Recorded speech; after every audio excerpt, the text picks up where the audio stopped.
I'm sitting pretty impatient, but I know you gotta put in them hours. I'ma make it harder. I'm sending pick after picture, I'ma get you fired. I know you're always on that night shift, but I ain't worried about nothing. I am wearing a nada. I'm sitting pretty impatient, but I know you gotta put in them hours. I'ma make it harder. Vieux à la réalisation. Bonsoir amis téléspectateurs, où que vous soyez, qui que vous soyez, connectés au niveau des 14 régions du Sénégal, connectés à travers le monde entier, la France, les États-Unis, l'Allemagne, l'Italie, l'Angleterre, un peu partout. Je vous dis bonsoir, je vous dis bonjour, ça dépend de l'heure à laquelle vous êtes en train de regarder le PND. Comment il va? The Twins DJ, bien ou quoi? Tu as la forme? Bah nice, on essaie de faire aller quoi. Mais ça fait longtemps, Hello Ado PNG. Yeah, alright, donc ils sont là, hein. Ils sont deux, l'un se nomme P, l'autre se nomme G, le tout ça donne PNG, Afamalay, on dit quoi? Are you ready? This is like The Twins DJ. Yeah. Donc on est là pour vous tenir en haleine de 16h à 17h, vite fait, bien fait, voilà, avec de la bonne musique, des tubes. Voilà des hits. Donc comme vous le savez, PNJ, ça fait un bon bout de temps. On n'a pas fait émission en live en direct sur votre chaîne TV, bien sûr, la TFM, avec Hello Ado. Hello Ado. Ils sont là today. Ok, alors sur ce, amis téléspectateurs, vous nous avez manqué, hein? Très sincèrement, vous nous avez manqué. Alors, depuis le week-end de Pâques, je dis bien, le dernier mercredi avant le dimanche Pâques, on ne s'est pas entendu, on ne s'est pas vu à la télé au niveau de Hello Ado. Nous voilà de retour. Le week-end de Pâques, PNJ, ils n'étaient pas à Dakar, ils n'étaient pas au Sénégal. Ils étaient où les Ils n'étaient PNJ? pas en Afrique. Ils étaient où les PNJ, boy? Les PNJ, ils étaient ailleurs. On était en France en compagnie des artistes rappeurs sénégalais, bien sûr. Hip Hop Galsen à Paris. Oui, les PNJ, ils étaient en compagnie des artistes les plus célèbres, les plus connus, les plus talentueux, bien sûr, du Sénégal. Ils étaient où? En France, oui, pour un spécial concert. Big méga concert. Rap Galsen, Hip Hop Galsen à Paris. Dog FL, today. Dañuy dem ba Paris. Ah bon? Hey, Paris T'es sérieux là? Yeah, Dog FL lañuy T'es jëm. sérieux là? On est Dog FL. Mais tu as amené des cadeaux, non? Ouais, beaucoup de cadeaux. Beaucoup de cadeaux pour mes auditeurs, Beaucoup de cadeaux. mes téléspectateurs. Ku woote moom dama koy may ay cadeaux rek laay indaale moom. C'est Cadeaux rek. super. C'est super. Yeah, C'est I'm super. gonna know. Alors, amis téléspectateurs, on va regarder ensemble, oui, un petit extrait de ce qui s'est passé, bien sûr, là-bas, au niveau de la France. PNJ en compagnie de ses artistes. Yagoon ngeen dégg Hip Hop Galsen rappeurs sénégalais yi dañu demoon France lan lañ fa def. Alors, à travers l'émission de PNJ, à travers l'émission de Hello Ado, vous allez avoir un aperçu, bien sûr, de ce qui s'est réellement passé. Quelques minutes, bien sûr, pour vous donner les meilleures ambiances, le meilleur show, bien sûr, oui, du concert Hip Hop Galsen. Avec les bonbons Jini Jinja. ñoo ñuy gunge every time. Ba ma daji? Non bul daajeegum bàyyi ba auditeurs yi après suñu wootee ak téléspectateurs yi. suñu wootee ñu vërës leen si affaire yi. Ah, dama gaaw si daji de. bu ko daajee fii bul saboté moo ko bul Ok. saboté. Comme ma tagee ko baa ñu dem Paris. di ñëwaat vite fait di jëlaale tamit gars yi si lañ bokk parce que ñoo moom émission bi. Ok. di fàttali ne tamit que PNJ ils sont en tournée ces temps-ci dans les écoles les plus branchées de Carla, que ce soit le lycée Maurice Delafosse, tout Commerce récemment. mix. Commerce Limodak Seydou Nourou Tall bu King Pikon. léegi nii Limodak laa jógee ah. lycée Limodak bu Parcelles. De passage, go coucou à vous. Yeah, alright. Tout récemment, on était aussi à Thiès. Lycée Malick Sy de Malick Thiès. Sy. Donc, Aïssatou ils Wali, sont tous en Madame train Kane. de nous regarder, les étudiants, les élèves de passage. Mention spéciale à vous à partir de mercredi prochain. Chaque mercredi, PNJ si école dañ leen koy may en direct sur la TFM. Super. yaa ma gën a noonu. Super. Alors ce week-end aussi, ça sera le show total, la grande kermesse de la cathédrale, bien sûr, le samedi et le dimanche, le 6 et le 7 mai. Bu leen ko tardé, c'est à ne pas rater. L'anniversaire de PNJ au Sénégal, à Dakar, c'est ce samedi 6 mai. 6 mai, oui. Ça sera où? Ça sera où? Voilà la question que tout le monde se pose. Tout à l'heure, vous allez avoir la réponse avec Vieux. Let's go, Vieux. Si tu ñu dem Paris ñëwaat paa bi. ñu dem Paris. xool Oligons si. ñu dem Paris ñëwaat ñu dem Paris. xool kaana yi foofu seet lu muy joxe. Kaana yi. waaw rappeurs yi. et puis après dañuy ñëwaat quoi benn instant.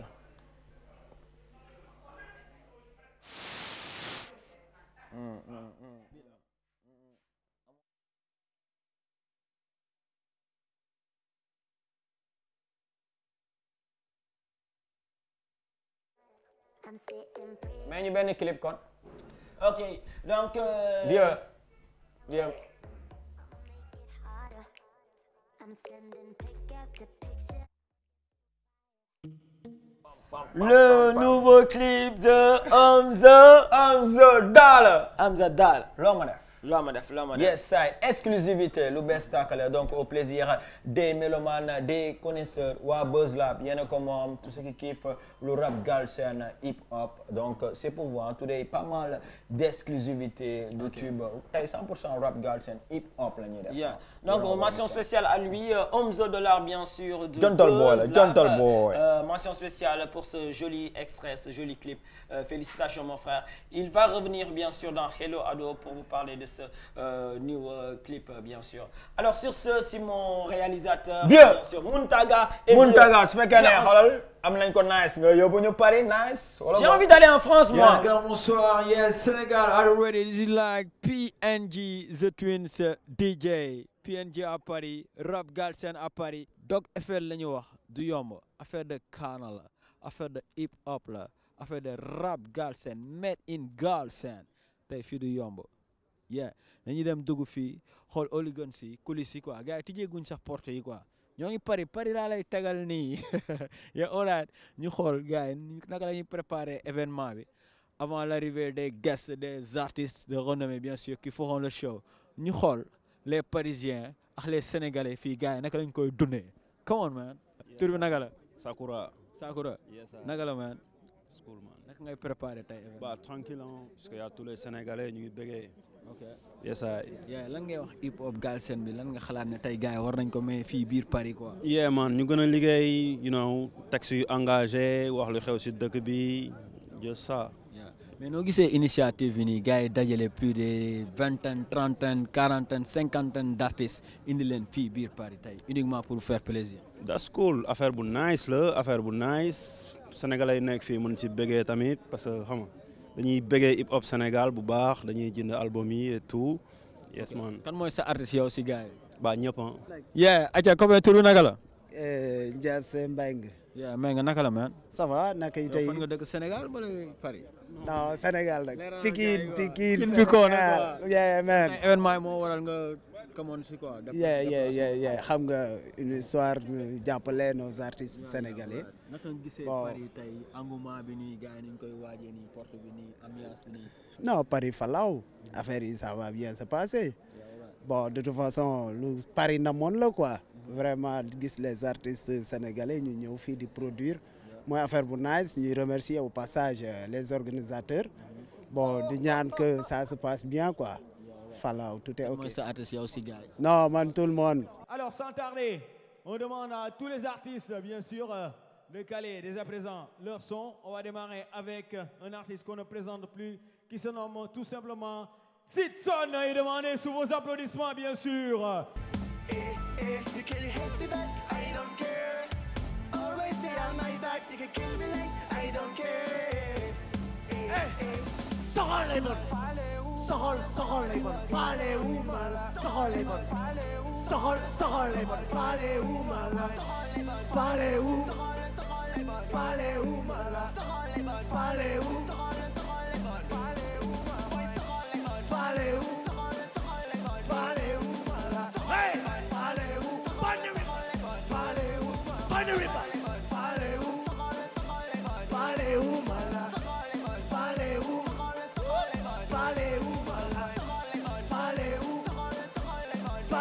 Voilà, sans tarder, on va accueillir bien sûr un artiste qui cartonne actuellement. Il est élancé de 2 mètres. One Lyrical est demandé sur scène. Soxore kata ñu bëgg ma ree xarañe kata ma bëri mere yàlla defu ci ne tout le monde maa ngi nii ku doon la jafali ko yangi nii ne ko maa ngi nii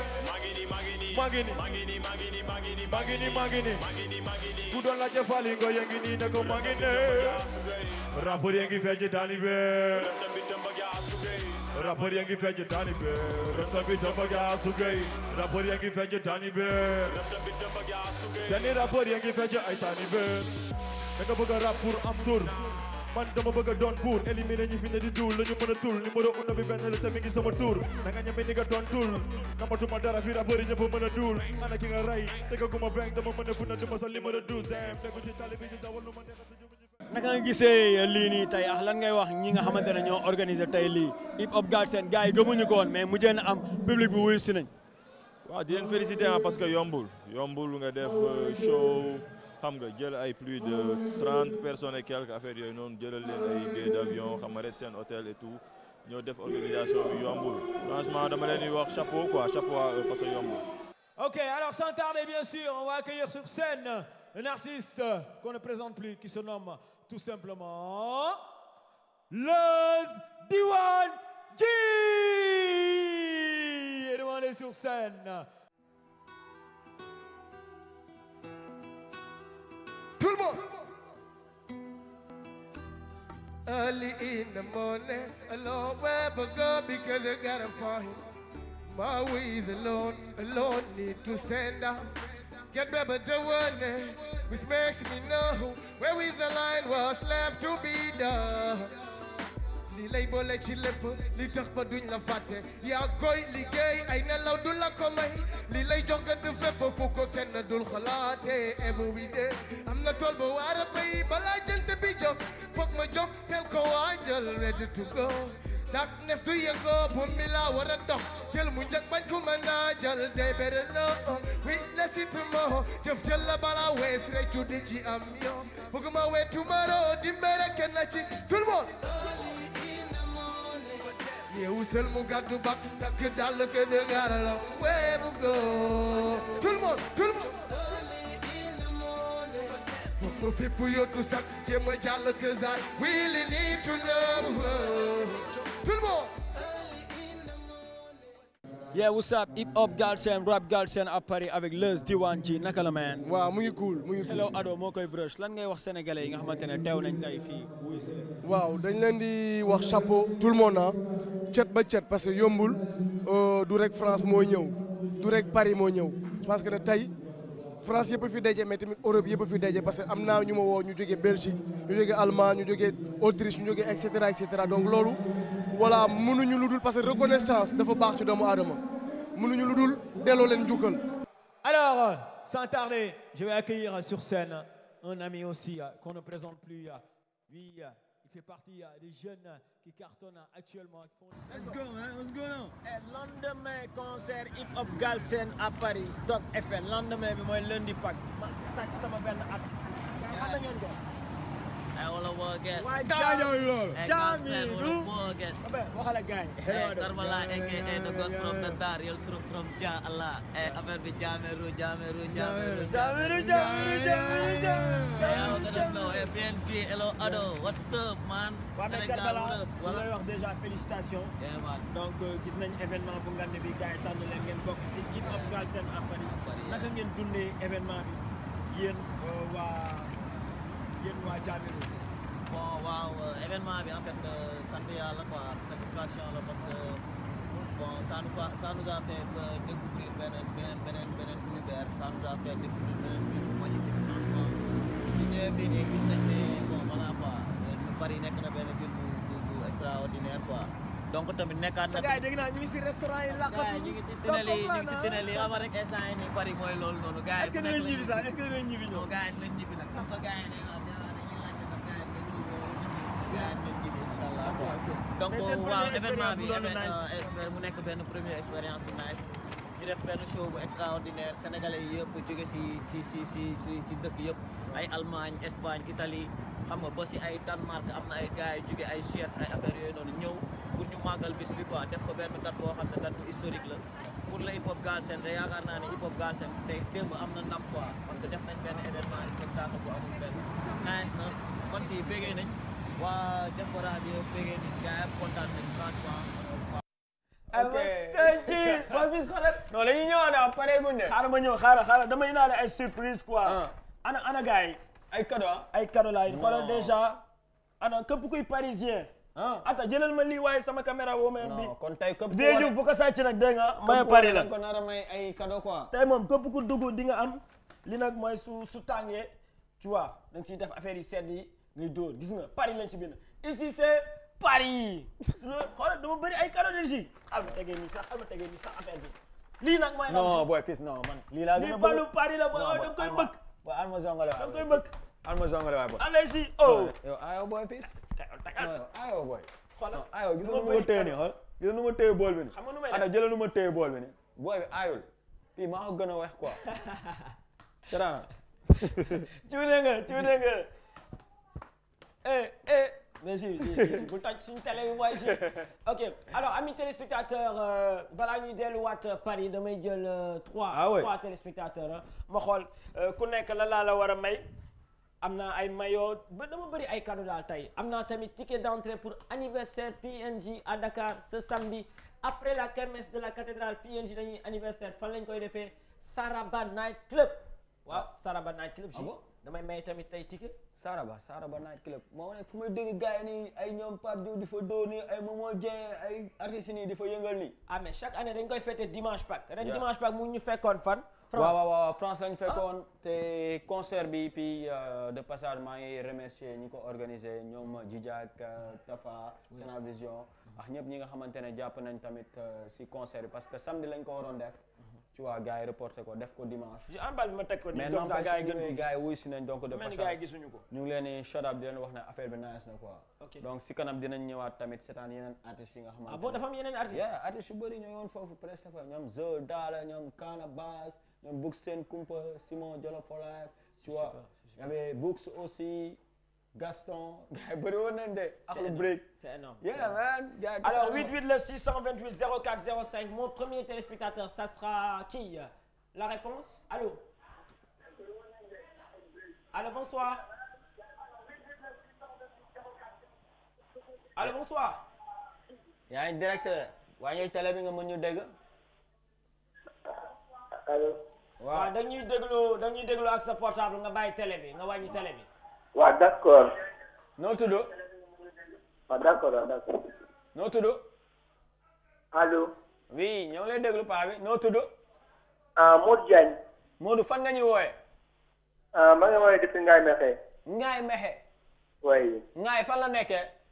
région de Thiès département de Tivaouane. ok alright foofu neex na. oui neex na trop neex na. mooy tàng wala mooy sedd. waaw mi ngi tàng di sedd xam nga rek. Clément Sénégal. yéen a ngi cons Hello Ado mooy cool. oui mi ngi cool nice ñu ngi leen di bëggee quoi. yaa fii la ëppee man. léegi waaw ñu ngi leen di bëggee kontaan nañu bu baax. léegi si sama cadeau yi lan nga bëgg ma may la si sama cadeau yi. bëgg naa maillot Paris bi. maillot Paris bi. waaw. léegi da nga may jox ñaari joueur Paris Saint-Germain. ñaari. bon sa question bi yomb na. ñaari joueur. ñaari joueur Paris Saint-Germain. waaw. léegi mën naa la jox l'Ivoirien. l'Ivoirien nu mu tudd. Drogba. non Drogba. Drogba. Samuel Eto'o. non Camerounais la. Camerounais la yaa ngi perdre réseau ko Camerounais la. non pas Samuel Eto'o. Ngolo Kanté Ngolo. non c'est pas Ngolo.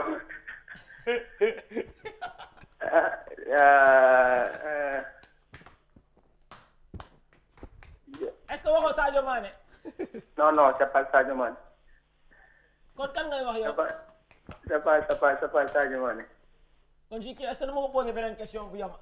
léegi foo mu dugaat day dem laajte ji ñëwaat après. yow si artiste kan mooy sa artiste si artiste yu jotoo kii nii presque rap Galsen bi kan nga siy gën a kii quoi. kan nga bëgg artiste yi waaw kan nga bëgg ñu may la son am après ma la clipam. bëgg naa ngeen may ma Dugati. Dugati. waaw Dugati waaw. The King. waaw moom ñëwoon na tasaare na foofu. ok donc y a pas de problème donc Modou Diagne kontaan nañ nga bëggee ñu waa Ngaye Mekhe ñëpp. suñu laajte. waaw. ok merci waay si appel bi ah. ok. jaajëf waay waaw. donc ça fait plaisir ah depuis Ngaye Mekhe donc waa Ngaye Mekhe soo leen di seetaanaat match Paris ngeen bàyyi xel si joueurs yi Paris booy mënul la wax sax 2 joueurs parisiens. xoolal maillot Paris bi laa ko naroon may. non kii bu ko mayee sama 2 joueurs Paris Saint-Germain xamul si kenn. mu ne ma lan Ivoirien bi. Ivoirien bi sax xamul turam. Serge Aurier la tudd. non mais man booy bi daf may jaaxal. 88 le gars là le boy là. Alors c'est le 88 628 04 05. Il ira nulle part, hein? Ouais. Non, il ira loin, il ira loin. Non, il n'est pas apte, hein? Ah bon? Le boy là, il n'est pas apte, hein? Allô, bonsoir. Allô. Allô. Oui, bonsoir, mademoiselle ou madame? Allô, mademoiselle. Oui, ça va, demoiselle? Ça va, comment tu vas? Vous appelez comment? Allô. Oui, on t'écoute. Tu t'appelles comment? Khadi. Khadi, tu nous appelles d'où, Khadi? Ça va, man. Je bëgg. Ay yow Khadi kan nga gën a bëgg si seex yi pii wala ji? Maa ngi bëgg bu noir. dégguma dara. Maa ngi bëgg naa borom mbubb blanc bi. Ah, borom mbubb bu weex nga gën a bëgg.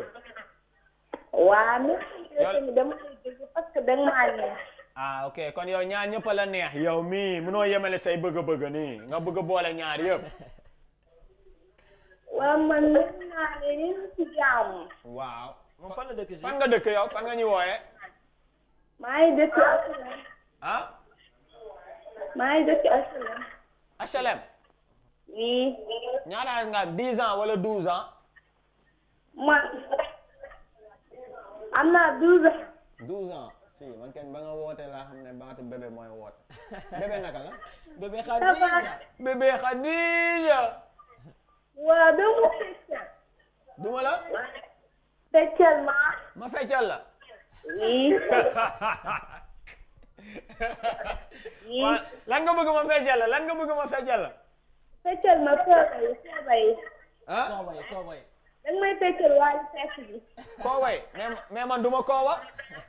Xam nga soo boobu noonu. Canabasse. Well done. Waaw feccal ma boobu. Te mu ne ñun duñu kooba. C'est que man waaw ok léegi après naa woo benn kooba mu feccal la. Dégg nga? Waaw léegi maa ngi ñaan benn clip Akhlou Brick. Akhlou Brick. Waaw moom bokk na si gars yi demoon léegi nga gis seen prestation si biir Paris bi d'accord? Woote bi moom maa ngi koy may sama yaay. Oui. di ko may sama xarit yi sama mati ni ñëpp. Oh c'est gentil. Bébé ak Khadija. ñun tamit maa ngi leen di nuyu maa ngi leen ak yéen di leen seetaan. Allez, gros bisous à toi, d'accord? Ok, man koy may tamit suñu wax sa papa sama xarit sama mag. D'accord, ñëpp si biir yow fàtte woo kenn. Ok, merci. Allez, bisous ñun ñu maman. Merci à Khadija. De passage, je fais dédicace à Khadija, Diabado Moussa, taximan, en train de nous regarder aussi. Mention spéciale à toutes les Khadija. Gros bisous à vous. Alors, c'est le 88 628 04 05 pour joindre les PNJ. On vous rappelle que PNJ, ils seront à la kermesse de la cathédrale le samedi 6 mai et le dimanche 7 mai. Le samedi 6, à la fin de la kermesse, c'est l'anniversaire de PNJ à Dakar, au Saraba Night Club, bien sûr. Ex-Bluey. Ex-Bluey, à côté de Soumbédioune, en allant vers Magic Land. Yeah. Alors, pour toutes les informations, appelez au 77 170 01 09. Pour vos réservations. Le troisième téléspectateur, avant d'aller au concert de Paris. Aïcha, ñu jëlaat keneen ah. Oui, pourquoi pas. Hip hop. Rap Galsen. Waaw, soxna si naa def. maa ngi fi. Noo tudd? Ndeye Diop laa tudd. Ndeye Diop fan nga ñuy wooyee ban dëkk? maa ngi wootee Touba. Touba. waaw. Non man gëmuma la waaye Touba gars yi dañu branché noonu bari seetaan PNJ xeloo adonoon. non man fa laay wootee de. Ah bon? Yow kontaan naa de. maa ngi kontaan ci émission bi. Émission bi lan moo la si gën a neex yow émission bi? lépp a neex lépp. lépp ah?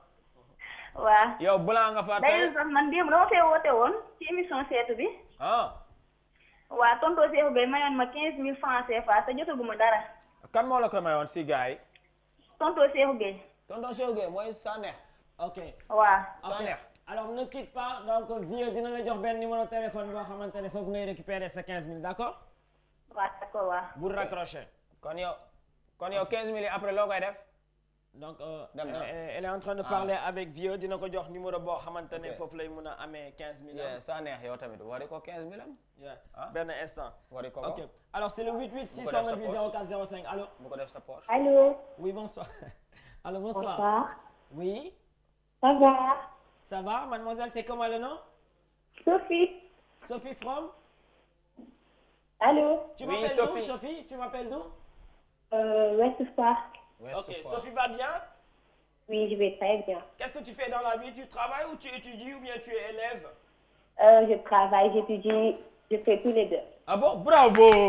Bravo! C'est une battante. J'adore les filles comme ça, quoi. C'est une vraie battante. Yeah! Et Sophie, qu'est-ce que tu aimes dans l'émission Les Jumeaux, toi? Votre ambiance. Yeah. Ahlan sax aussi. Ahlan sax ma Tu es- xool xaaral ma réfléchir. Tu es pointé P ou tu es pointé J, toi? Je vous adore tous les deux. Tous les deux. Tous les deux. Donc, tey ko waay tey ko. Ah ouais, puis peral nga ma de. Ah day faral di am. Dama tous ko les deux tàllaloon la. de. Ok, bàyyi ko continuer. Sophie PNJ, comment tu vas? Ça va, je vais bien. Alors, tu as un copain à laquelle tu vas offrir un maillot parisien ou bien le ballon? Qu'est-ce que tu veux? Maillot? Le maillot. Kokoy may. Non, sama bopp dama koy sol supporter. Ah bon? Sérieux? Ah oui. Oh loolu dina nice. Imagine xale bu jigéen sol maillot nii day am caaj day am caaj. Waa gis nga. Day am caaj. léegi yow question bu ma lay posé dafay yomb. léegi dama bëgg sooy ñëw anniversaire PNJ nga sol maillot bi. mais déedéet Pi mënul sol maillot bi di ñëw suñu anniversaire. lu tax bul soo de booy anniversaire affaire de VIP la booy nga naan ko suy ñëw mu sol maillot booy. maillot dafa rafet di. Non booy maillot booy maillot ba soirée. Ok, alors dis-moi, j'ai envie de te l'offrir. Alors dis-moi, où va se passer l'anniversaire de PNJ cette année? Au Starbucks Club ex-Bluey. Bravo! Def nga ma ko ñaari yoon. Maa ngi ne virtuel. Alors dis-moi, c'est Sophie, hein? Sophie. Bébé Alors, Sophie, tu as gagné un maillot Paris, d'accord? Oh, merci. Félicitations. Alors Sophie, alors tu vas prendre le numéro que je vais te donner. D'accord. Alors c'est le 170 01 09. D'accord, 170 01 09. Ok, c'est lui qui va te remettre le maillot, d'accord? D'accord. Et il y aura la signature de PNJ. Yeah. Ok, ça me va. Ok, d'accord. Mais di nga ñëw si anniversaire bi est-ce que? Bien sûr. Est-ce que am nga 500 di nga 500? bañ a sañse rek da ngay laajte. yow rek si xale. D'accord, ok. Kon ba samedi ah. waaw ba samedi inchallah. Gros bisous à toi, d'accord? Au revoir. Ciao ciao. Et puis, est-ce que ñu dellu si concert bi ñëwaat? Non, même benn téléspectateur. Non, Moustapha waay boy. Maye bi moom jar na ba pare xaar ma def ko nii. bal bi ku ko nar a yóbbu. Bal bi nag moo des bal bi. Ah bal bi benn téléspectateur rek. bal bi ku ko nar a yóbbu. Alors 88 le 628 04 05 avant d'aller à nouveau à Paris regarder le grand concert. Allez, on le prend. Bonsoir. Bonsoir. Oui, le monsieur. Enfin les garçons. Oui, ça va mon grand. Sànq ba léegi jigéen ñi ñoo ngi leen di dominer du yoon. waaw gis nga. waaw nga wàññi tuuti télé. waaw mais nice copain. yow tur bi naka la. Aziz yow fan nga dëkk. Jëppal. ah yow booy jëppal nga. waaw gis nga mais yéen ak xamante nañ bu baax sama gars yi yéen. kan nga si gën a xam pii nga gën a miin de ah. waaw pii moom sama gars la moom nag xam naa su bëggee dina ma xàmmee quoi. waaw parce que moom côté yooyu defe naa da nga fay fekk de amoo fa benn plaignante nii wala côté yooyu. côté waay bu ma tojee non moom xam affaire moom ak xamal naa ko ville quoi ville laa xamee ville. ah ville ok. yow en direct la waaw biir affaire biir town quoi. ok alright. yaa daa fay kontaan nañ de gars si woote bi. waaw mais ñoo far man xam rek ma xam man affaire da bëggoon ci bagage yi quoi. lan nga si gën a bëgg si bagage loo si bëgg. maye wala bal bi maye bi dem na. maye bi moom dem na maye bi Sophie moo ko yóbbu xanaa nag léegi bal bi. léegi la bëgg bool bi. waaw bool bi waaw indi bool bi. bool bi léegi Saraba entrée bi ñaata la. ah. Saraba entrée bi ñaata la. Saraba. waaw. Saraba entrée bi du 5000. entrée bi 5000 la. waaw. ah maa ngi bind de copain. na bul zappé télé bi de déglul après résultat yi. waaw ok merci waay. léegi bal bi soo ko gagné kan nga koy dédicacé ma defal sa dédicace. sama bopp. ah sa bopp la. waaw. ok léegi kan ngay may dédicace en direct. waaw maa ngi ko may sama gars yi rek sama gars yi nekk parcelle ñoom Ahmada. waaw ñoom Jean ñëpp sama gars yi maa ngi di bëggee. yow da ngay football mais yow mën nga football. waaw yàgg na. ban poste ngay joué ban poste ngay joué. ban poste ngay joué. électron libre. ah ok. kan mooy sa joueur Cristiano wala Messi. non Ronaldo. ok Ronaldo bu mag bi de pas bii Ronaldo bu mag bi. ah bu mag bi. voilà brésilien bi ah. waa gis nga. ok d'accord gentle boy. yeah fan man. aja jaay kontaan nañu seetaanal Rap Galsen bi à Paris. Ok, donc merci à ce monsieur, il s'appelle Aziz. Ziz. Alors restez bien scotché, d'ici la fin de l'émission, on va vous dire les prix pour l'anniversaire de PNG. xool ku gagné tamit. c'est ku nar a yóbbu suñu bal bi. bal bi. J maa ngi dem Paris ñëwaat. maa ngi dem Paris ñëwaat. ok jantal boy ñu dem Paris ñëwaat vieux. broche ñu ko broche man. où ça. salaamaaleykum Sénégal salaamaaleykum ñi ñuy seetaan TFM allo. yee wala boog ñu ngi leen di shout bu baax ici Arafat aka Super Song Maker Serigne King what's up.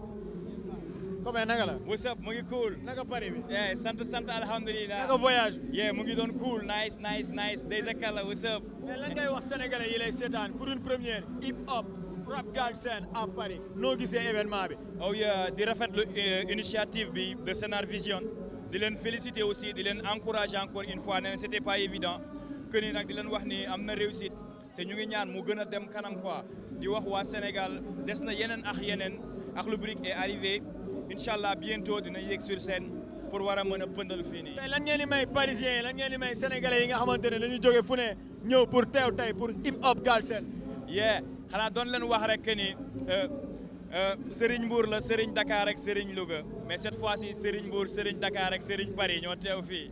donc di wax que ni regroupé hip hop Galsen ci benn événement loolu ñëpp xam nañ ni moo gën a jafe ci lépp looy lu nit di tenté donc tey ñu ñëw pour def loo xamante ni dañuy waslu aax def show wan sénégalais yi que ni ñi nekk fii si lañ bokk ñi nga xam ne dañu dëkk fii di def consommer hip hop dañu bokk si affaire yi ñu ñëw pour indil leen suñu part ci musique hip hop Sénégal. ok donc gars yi ñu bàyyi leen ngeen tasaare fii. waaw amul gars yi kontaan nañ de cantal bro.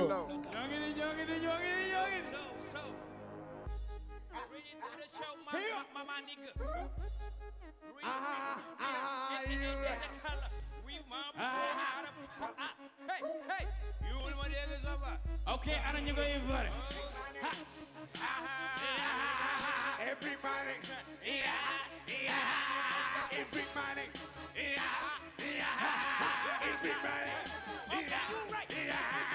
it's bring my niggas, bring his niggas. Young in the it's bring my niggas, bring his niggas. Nel young in the Nel bounce bell, Nel bounce bell. And you hold my niggas about, you hold my niggas about. Okay, yo, salam alaikum, bala my nigga, fuck a nigga, joke fame, and bala my big body like dig real funny joke way, man, I'm a miss, my name. Some forget what you go to hate my dog. Take a reg, pick the lip, and pick X on bring away. Yo, Anna, biggest nigga, you don't car, no one, Nalan, so when you ain't come, lip, take a son, Sion, wait, my digger, come to the brick, to go. G-Bass in the building, man.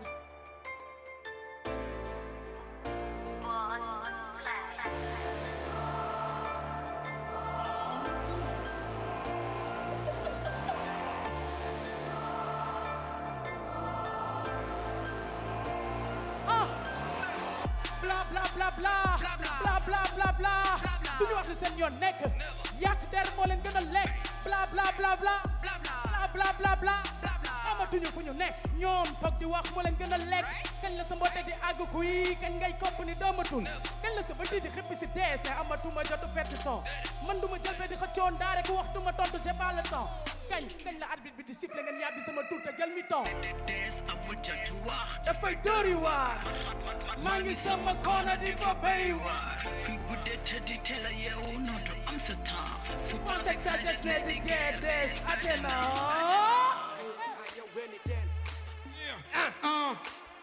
ok. sama ñor tabbi sama tur day sax abadan tay man. sama joobu démb tey moo ngi briller ni kaay man. bare ñuy siisu rek bi tabbi na ci xolu kaay man. dama romb man rap aka moo jafe ko ay ni man. fi ma xoolee xet seen bopp waral xolu di yàq der. jëluma train bi en marche rek dama rampé ba na jàkk kër. bul ma bakk mer munoo mer ba sow ci coppe. ma yore volant bi di dawal te yow ñu ngi la xoj ci maa bi. xar yaa ngi tabu rap bi nekkoon tànk booy xool sax dul ci. si daan laaj ci rap bi di sem dan ci jàpp bi. lu ma neex ñëwee fu ma neex fële falay ba laaj ci ndax bi. Shinta kala Shema Kashe. You hulen Banduma Koba. All my niggas in the house tonight, you hulen Bugunyu Koba. And all my ladies in the house tonight, you hulen Banduma Koba. Never gonna say hey. Never gonna say what. Oh baby, never gonna say that. waaye defaroo sa xel te moom a gën yitteel si jigéenu tey man daal xamatuma yow mën a gis ku taaru mais doo gis ku normal bu ma ci kenn blâme bu dee namatuma ndax gisaguma ku ma wan lu gën a sori li may xool Nails done, hairs done, everything there sori bi dafa tàng xale sañse boo ko gisee xam nga lëgëm sur le sachet amul dute moom bokkut ak ñuy woote million pay Brazilian hair les charme sans effort bëgg ko nu mu yombee mu ngi ci million pay ci jet set bi day fay te dara feesul bëtam dafa teel a ñam dafa mool boo ko gisee doo ko déggee ba di placé ko ak a jekk ci doon koy saag mais première impression la rek moo ci duggee rek ci ko defar nga say xeef defar nga say wëy oh baby defar nga sa tête waaye defaroo sa xel te moom a gën yitte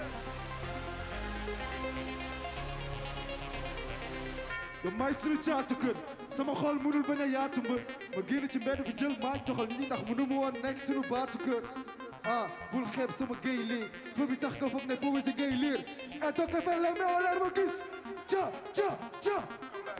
may suñu caatu kër sama xol mënul bañ a ma génn ci mbedd bi jël maa joxal nit ñi ndax mënu mu woon nekk suñu son bi laa taamu ma fo bi tax a taag tëdd moom laa bëgg tagal naa ko baaga moom bëggal pak bigi ñi ngi xool warul nooy ci yoon free flow bi nice na dégguma dara free ma ni flow bi nice na free no joy nice na Kilifa ak Thiat c'est le yin et le yang c'est le king et le kang sur le ring et le rang c'est la loi du Big Bang Sénégal dama bëgg est-ce que mun ngeen 15 secondes ngeen tàccu ñi créé projet bi Sénar Vision doomu Jolof 15 secondes sans saxo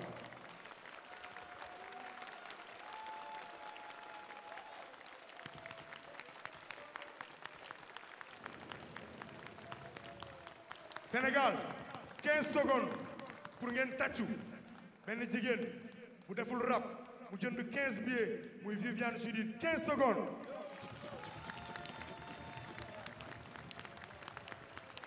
sama gars 15 secondes pour seen bopp yéen ñi fi ñëwoon démb du si leen show ngeen toog ba tay wala boog sama gars at mu jot dinañ ko def ak ñi génn bees Sénégal gis ngeen ren y a eu beaucoup de problèmes dañuy yéex a jot ci visa yi mais malgré tout cela jënd nañ sax ay billets 1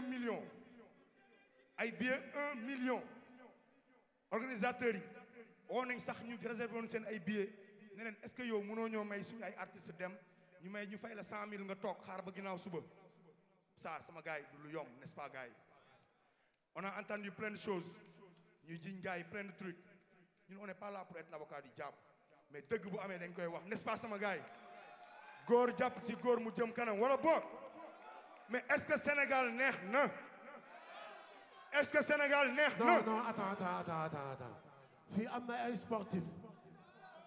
ay sportif mën ngeen daw dem fii daw dem fële ayca 1 2 3 jox ma ko ñëpp cëppi ñu xool cëppi tout le monde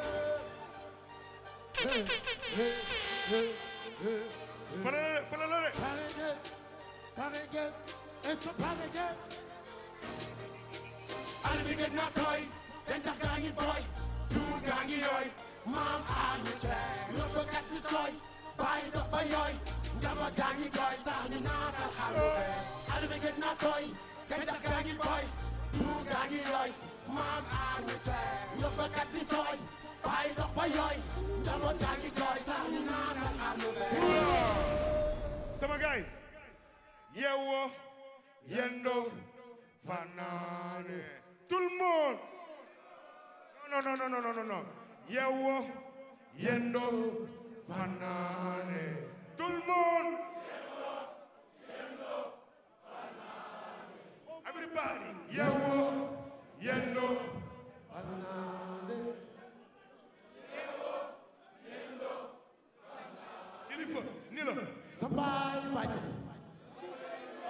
dëkkee waaj dañoo dafa yomb kilifa xam nga la kilifa dañoo mar kilifa dafa yomb dañoo mar bëgg as lëf non dafa yomb kilifa déglu lii laa lële lii laa lële kii kaa kële ñoom ñëpp a yem dañu mën a fen Omaray Maroon Ousseynoy Assane Sambay Bàcc Siisey Neuf Yeah, et Paris ça va? Ana wakati, ana wakati, ana ngekati, deguma dara de. You goed te komen tegen. Ana one time, take two time, yo. Mangi, drug it, don't touch it, taxi. You know, but doggy from the Germany, let me see. Now I said this to my gun, that they take you, you don't know what a petty. Doggy duck, so sexy. You got to them, a big and make sexy. I see the glass of my eye, go your degree.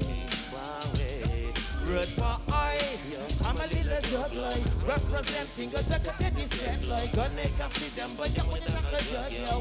Call the old pale, come on, nearly man, no wow.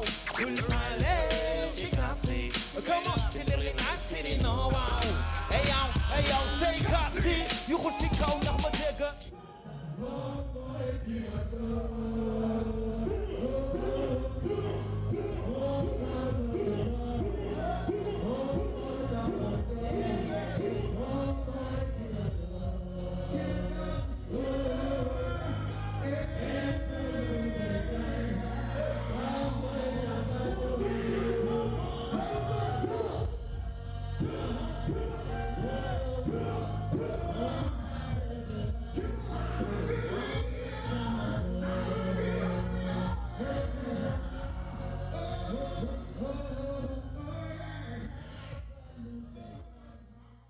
Où que vous soyez dans le monde, sachez qu'aujourd'hui, le hip-hop répond à l'appel de sa génération qui ont vécu, vu et entendu cette musique et qui sont tombés sous son charme. Le hip-hop parle par la bouche des Sénégalais et les Sénégalais, où qu'ils soient dans le monde, l'apprécient et l'aiment. Aujourd'hui, nous sommes à Paname, à Paris, présentement dans les docks. Eiffel, est-ce que vous êtes là, Paris? Put your hands up, Mr. G-Boy! Le royaume Tico! Let's do it!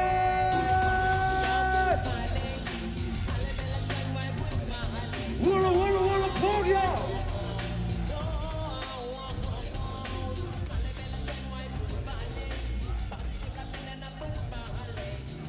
Dr. Fest,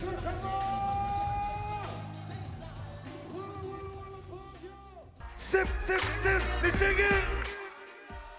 Ok, mention spéciale, bien sûr, ambiance de ouf, un délire total, gars yi képp ki nga xamante ne demoo woon Paris yaa ngi woon Sénégal jàpp leen ne waa TFM dinañ defal benn exclusivité boo xamante ne dinañ jël 2 heures de temps wan leen étape par étape, artiste par artiste, tu vois, interview par show, ñu wan leen vraiment ce qui s'est réellement passé. di remercier Hello Ado benn une heure de temps la mënuñu teg lépp, donc benn aperçu lañ leen si doon wan tuuti ce qui s'est passé à Paris, donc on remercie tout ce beau monde. Les animateurs aussi qui étaient là-bas. PNG, Pape Sidi, ils font partie aujourd'hui des animateurs les plus sollicités aujourd'hui au niveau des scènes. Donc mention spéciale à lui, mention spéciale à Kals RFM, Lamay Sen, tu vois. Donc tous les animateurs de Dakar, du Sénégal qui ont accompagné les PNG pour ce projet. Chapeau à vous pour la réussite. Djidjack, Tafa Prod, respect à vous, respect bien sûr à tout le monde. Alors sur ce, bien sûr, il y a Greenpeace. Greenpeace, ils seront en spécial concert à la place de l'Obésix ce samedi à partir de 19h. Il y aura Momo Dien, il y aura Pape Diouf, il y aura Daradi. L'entrée elle est gratuite au niveau du place de l'Obélix. Donc Khadi la diva en train de nous regarder, la charmante Nganeno. Bisous à toute la MIFA, bien sûr, connectée. Alors J. Yes. Il y a un clip qui cartonne. Après Omzo Dollar, dégg naa dafa am beneen star bu génnee benn clip bu bees. waaw donc il y a même pas une semaine donc dañ ne rap Galsen ne hip hop Galsen te gars yi temps yi ñoo ngi job bu nice pour oser le dire tamit quoi. Des rappeurs. Yeah, alright. Nos rappeurs sénégalais, nos africains à nous. Gis nañ sànq clip bu bees bu Zo Dollar. Oui. Zo Dollar. Ok dañuy dem seeti benn copain bu nekk Guédiawaye. Moom tamit jantal boy. Ah bon? Guédiawaye. Il a sorti un new clip. Il se nomme tout simplement Ngaaka Blindé. Ngaaka Blindé. Blindé. Eh vieux, yóbbu ma si Ngaaka Blindé. Ça c'est pour les amoureux, Ngaaka Blindé. Let's go. Moo benn xaaj.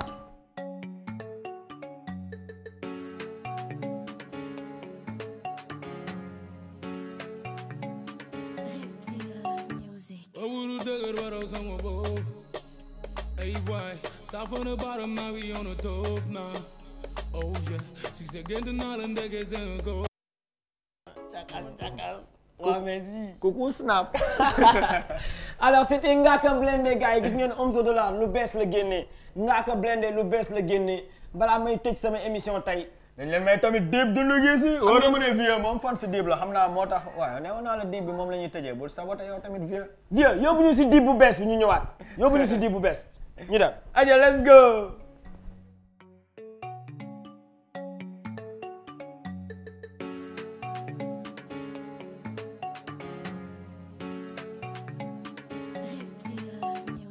Wuru dëgër waroo sama bopp.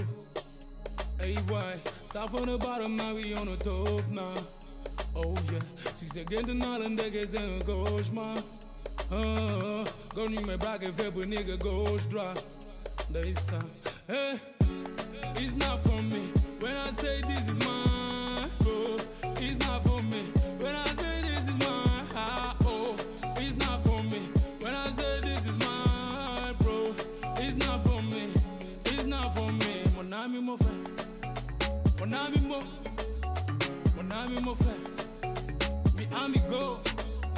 Mon ami mon frère, mon ami mon frère, mi amigo. Dem faux frère, lu la waxoon yëpp danga ko dem snitch. Génnoon si man su dee mun nga ma bàyyi ndax bad bitch. Yàgg naa la si génne tey nga laajte lu la defal fii. Mère ami laa doon seet sam boppam ma doy fis bàyyi ma dem. Tàgguma la bi may rap nigga bàyyi ma dem. Commentaire yu négatif yi ngay def du ma blessé. Si yoon la nekk tàdde waruma bàyyi ma dem. The pressure make money. J'ai mon dabou comme ma dewi. Fuck the world, but it friend who sing it. Sa gang si man sa intérêt. Dum la gis su mette jamais yow xanaa su neexee. Négo sa vete un faux type. The cook is ready maintenant toogal xase fees. Xarit bu dëggoo ko jafe. Daf lay signe fépp nekk il te prend par derrière. Young nigga, yàgg naa xam ne mosoo nekk sama real friend. Young nigga, yàgg naa la wax sama vie privée nga taas ko fee. Young nigga, sa kanam nga ma tegaloon toogul mais mu yee nga fay. Non, friend, dégage de mon refus, ça faut alcooliser mon ami. Bàyyi ñu li jaru kontakinte du ñu changer couleur mu ko fii. Amul fekk nigga ci sama équipe jugel fii. Su ma xamoon ni le mujje yow de dum la baa ngi dugg sama vie. Bu ñu daxal ñaanu nduro mën a ànd baa ñu tënal sunu biir. Dundal baa ma dund woowee c'est la vie. Dem la foogoon xarit dëgg ma yàgg si. Nekke samay rangoon rek nga bëggoon gis. Bàyyi sa xel bi nga ne di fooye nii. Verre jack da posé sur la table. Bitch bu doy dem bouger sama wet. Pépété le champagne maa ngi sama niggas di ko dund fuck à tous les traits. Frère laa defoon ndeysaan. Jàppe woon ko sama mbokka. Yërëmoon ko ndeysaan. Lu ma amoon ñu bokku ko. Ndeka doof la ma jàppe yaay. Kas sama vie. Ok, ça c'est l'artiste de Vieux Diouf, bien sûr. Dip Doundou Guiss ak waa Reptile Music. Oui. Mon ami mon frère. Donc moom moo def guichet fermé stade ban la. Stade Iba Mar Diop City le week-end, c'est-à-dire le VSD, le vendredi. Donc mention spéciale à lui, vous allez regarder tout ce qui s'est passé au stade Iba Mar Diop ce vendredi. Oui, hello Ado, mais heure kaana lay doon. Après Jakaarlo, après Jakaarlo ngeen coach ko Dip Doundou Guiss.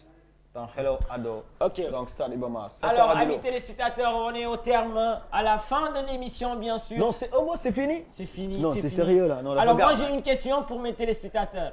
Samedi 6 mai et dimanche 7 mai, c'est la kermesse de la cathédrale. Kermesse cathédrale bu mag bi. Samedi la ak dimanche. Léegi, da ngeen may wax yan artistes ñoo fa nar a teew samedi ak dimanche. Alors, il suffit juste d'appeler le 77 656 40 42. 77 656 40 42 si vous avez la réponse ce soir dama leen di jox rendez-vous King FM 99.4 21h ba 0h ku am réponse bi nag ma woo guddi ma may le ticket kermesse bien sûr. Voilà sur King FM c'est 100% mix ay son yu amul fenn remix à ne surtout pas rater 99.4 Forum Music moo koy brush avec le Twins DJ PNG de passage Master P. Ce week-end, ça sera magique. Je dis bien, ça sera magique. La grande kermesse de la cathédrale, suivie d'une grande soirée discothèque internationale, buzzed par le PNG au Saraba Night Club. Une première de au Saraba. 0h à 5h du matin. Pour une première, nous on adore les pour une première. Donc, waa Saraba, am nañ gan. Ok. Alors Sophie moom moo gagné maillot bi alors pour xam kan moo gagné bal bi il suffit que ngeen xam prix bi su émission bi jeexee bu kenn zappé parce que vieux dina leen won spot bi nga xamante ne mooy anniversaire PNG di ngeen gis information yi numéro téléphone bi lépp di ngeen ko gis donc juste après à la fin de l'émission. Yes. On remercie nos sponsors. Les bonbons Gini Ginière. On remercie Salon Dia. On remercie Ousmane de Colobane. Attends, jëlal sa cuy jëlal. Attends may ñu ko. Attends si suuf ngay jël attends jëlal tamit bul siis. Ok ji moom bosam dafa am lu rouge si suuf. Gis nga rouge man sama bos tout noir la. Every time dañ koy dund man gis nga. gars yi lu bees la donc mu ngi tudd Ousmane bien sûr Colobane di ko remercier képp ku bëgg am si ji xawal. képp ku bëgg am de passage je fais mention spéciale à ma maman chérie qui nous regarde depuis la Petite Côte connectée depuis Mbour. C'est ma maman chérie hein. Gros bisous, Mamie Ange, tes jumeaux t'aiment fort. Yaay Seex la. Ok. Alors avec toutes les mamans, on vous aime. Alors donc pour les écoles mercredi prochain ne vous inquiétez pas dinañ wane lépp li nga xamante ne jot na xew ci école yi Thiès, Delafosse, Pikine, whatever. Donc PNG ils sont en tournée dinañ leen ko brush fii ci TFM. Vieux le sport right now.